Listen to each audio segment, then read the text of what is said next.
Before I start this presentation, I need to sort of introduce the context of what I'm about to present.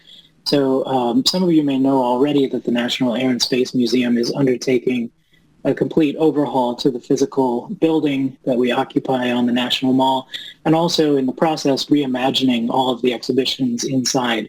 It's an 8-year project that we call transformation when we're talking about the galleries, and the presentation I'm about to give is about one of the new galleries that we're adding, because we're not just redesigning and updating existing exhibitions, we're actually adding a couple of new galleries.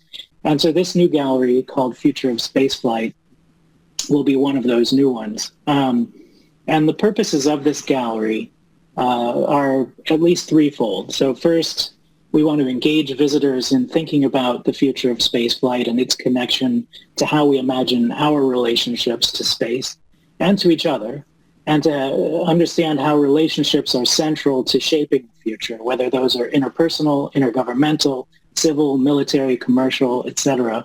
Relationships really are at the basis of thinking about the future. Secondly, we want to give visitors the tools that they need to examine the spaceflight landscape at the present and what its plans are or what its claims are on the future. And we want them to question these narratives. And finally, we want to address the evolving relationship between spaceflight and commercial activity, while correcting what we think is sort of a preconceived notion that the public has that commercial spaceflight is new or is taking over the spaceflight landscape. Next slide, please. So we decided to do this by focusing the exhibition on questions rather than answers. So we're not trying to predict the future or provide a roadmap to any specific future, but instead we want to present the action of thinking about the future as something that's not just daydreaming, but really an exercise that is embedded in our social, political, and economic lives. And we want our visitors to feel like they're part of this larger discussion that's happening worldwide about what the future of space should be and who should be involved.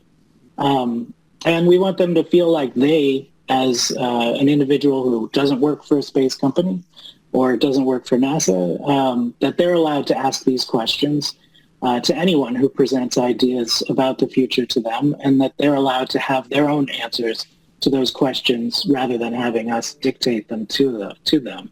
So we've really built the gallery around a set of questions that we think are evergreen in thinking about the future, and we want to show the visitors that these questions aren't just relative now, but have actually endured for several decades, and the answers have differed depending on what stage spaceflight happened to be in at that point. So this is just on the screen now, the big idea that we've centered the entire narrative of the gallery around is that there are questions that come with increasing use of space, no matter what those increasing uses might be. Next slide, please.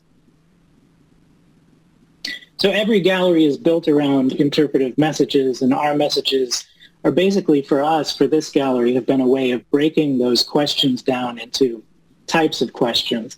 So the first question that we introduce in the gallery are questions that we think are of the type of the who question.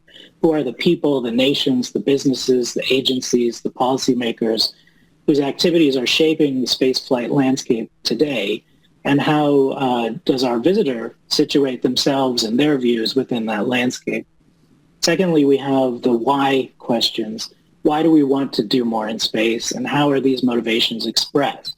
Where do we engage with them, and how does the culture around us actually give us tools that we can use to understand those motivations?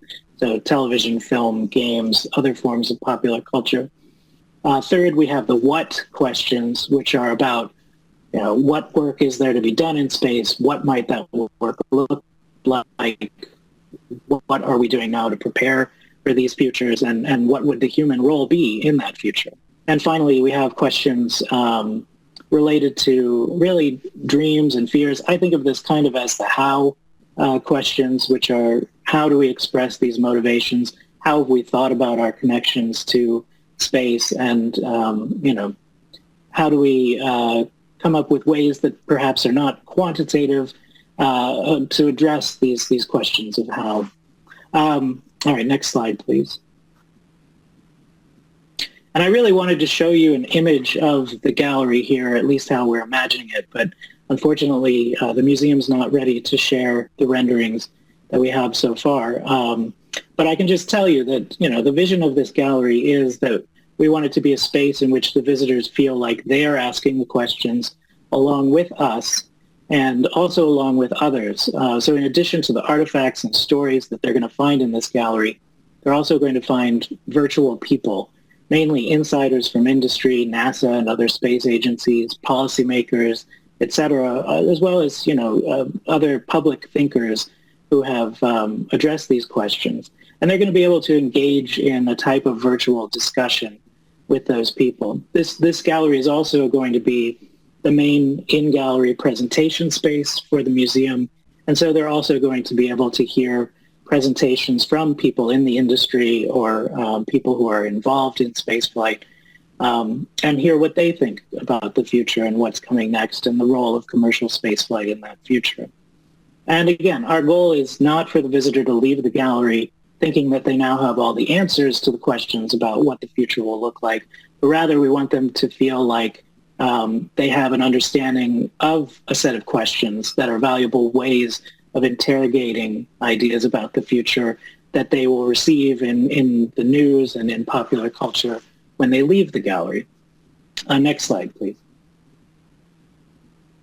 So you might have a sense then that our definition of commercial space for this gallery is not really straightforward. This isn't a gallery that's dedicated just to commercial spaceflight. And in some ways, given the different stories that we're going to have in this gallery, it's easier to talk about what commercial spaceflight isn't.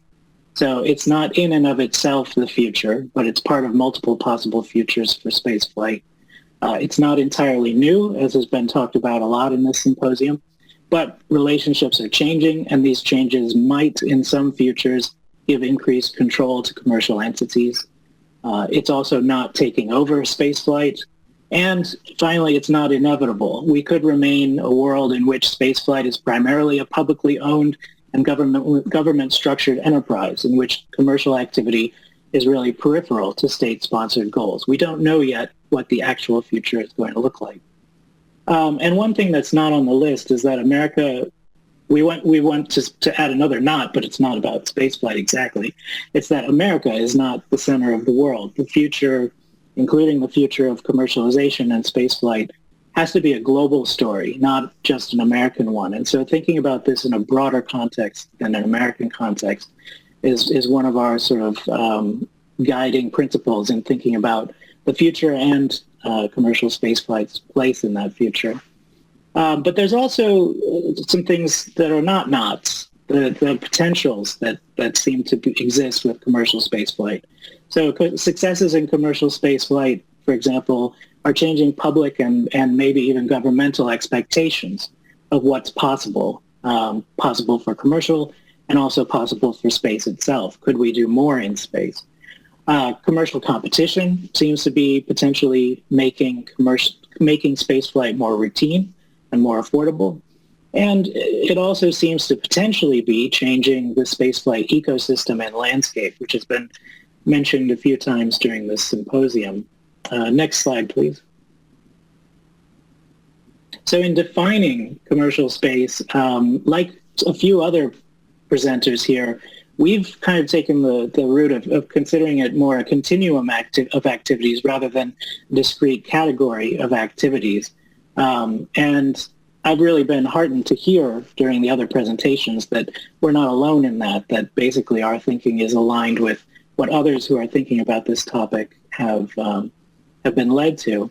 And I would point out one other thing, which is that the blurriness of the boundaries between commercial, military, and government spaceflight that we've been talking about over the last few days aren't really unique to spaceflight. A few speakers have already mentioned the analogy of commercial aviation as something we should look to historically, but we should also look at its present, right? We accept that there's a category of commercial aviation, and we mostly think of the commercial airlines and freight carriers when we hear about that category. But most of the companies that are involved in building the technologies for commercial aviation also make their money, and a lot of their money, selling technologies to the government and military. So the government remains very involved in commercial aviation as well in other ways. So in other words, I think that we might risk chasing our tails a bit in trying to make commercial spaceflight a discrete activity or having a very narrow definition of commercial spaceflight. So in our gallery, we try to break this down, right? I mentioned the who, the what, the why. Next slide, please. So when we talk about the who, we're really talking about who's making policy, who has access, who can grant access, who uses space, who benefits from space, and how might that change? Next slide, please. So, we talk a bit about the Artemis Accords and other forms of governance and policy making.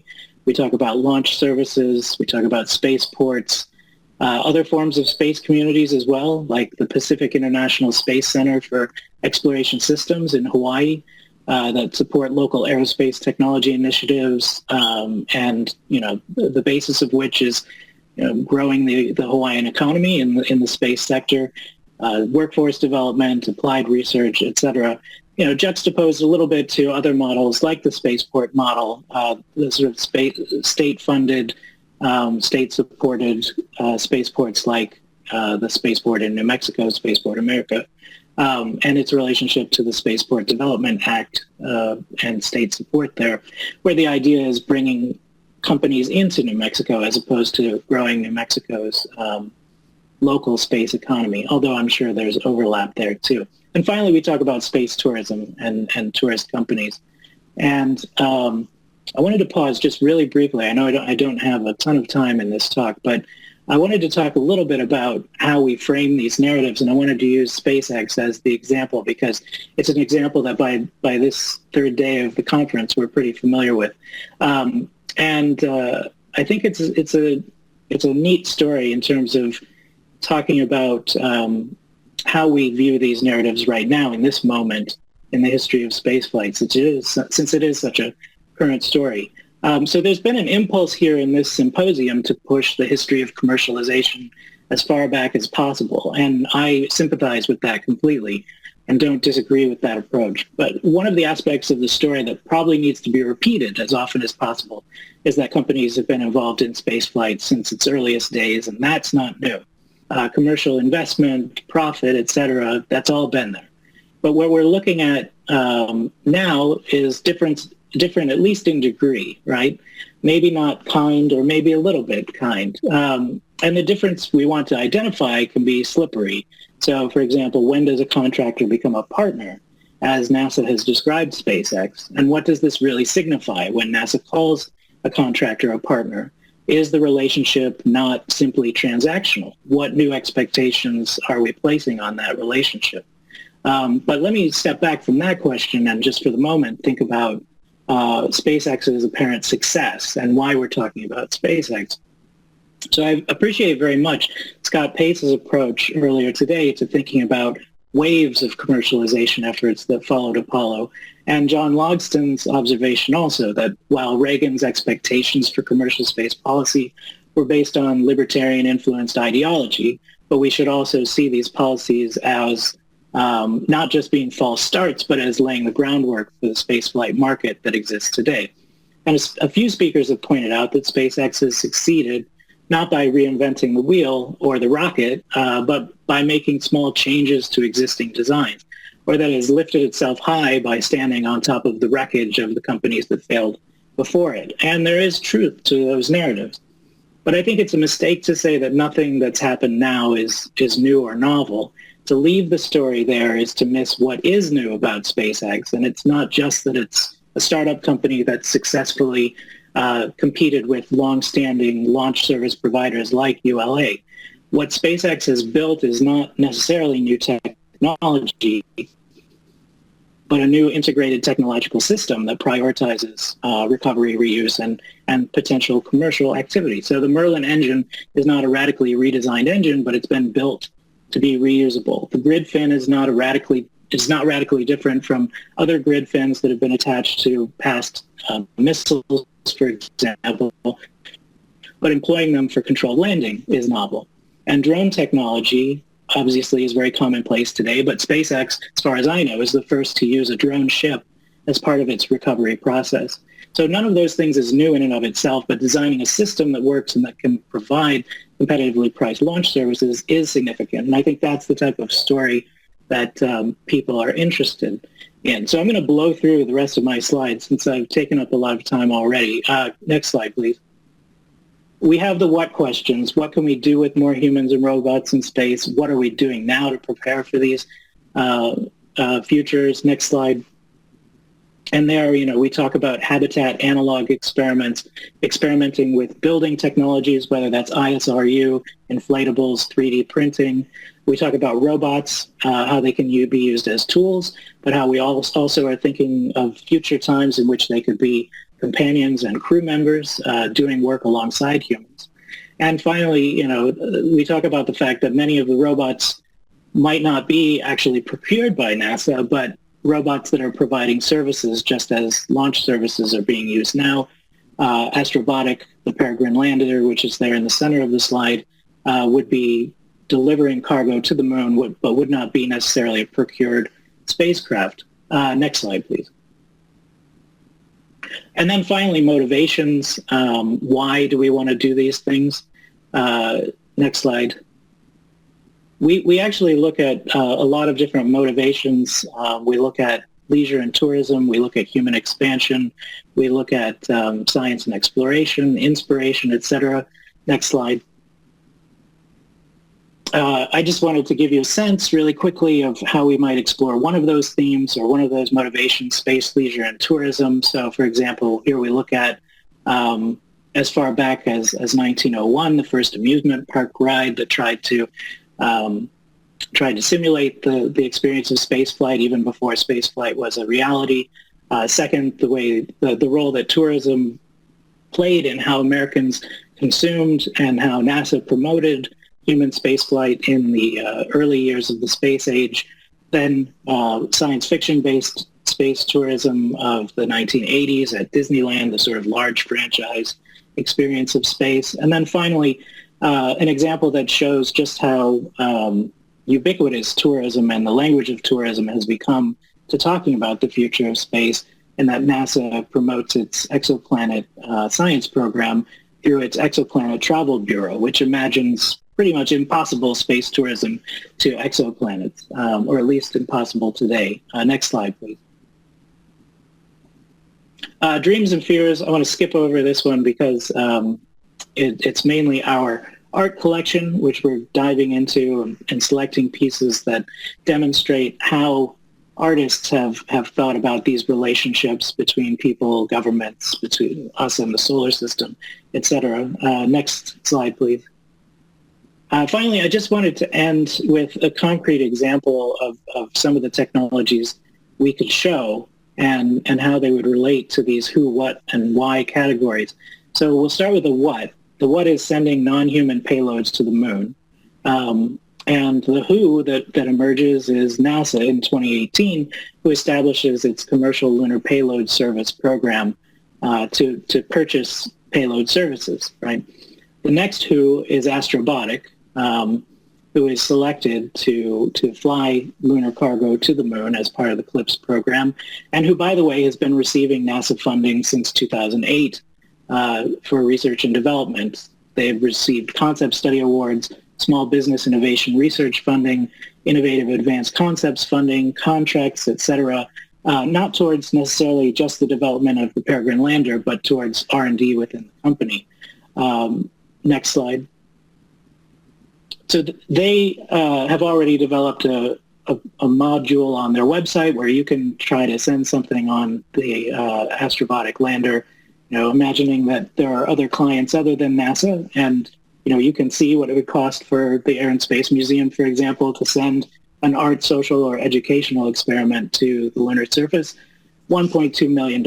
I'm sure there's more costs involved too. Next slide, please. But of course, Astrobotic is a robotics company. They're not a launch service provider, so they then have to contract a launch service provider, and they go to ULA. I don't have any time left, so I'm not going to go into detail about ULA. But there's our other who. Next slide, please. And then finally, motivation. So when we think about the motivations for this Peregrine 1 mission, of course, there's a science and exploration motivation that's provided by NASA. And there's also, because this is being done as a lead up to the Artemis program, there's the idea that this mission is doing the groundwork for a next human arrival on the moon and sustained human presence on the moon. And finally, to introduce just a third who and a third motivation, or maybe it's the fourth who and a third motivation, we have Lunar Library 2, which is hitching a ride on Peregrine 1.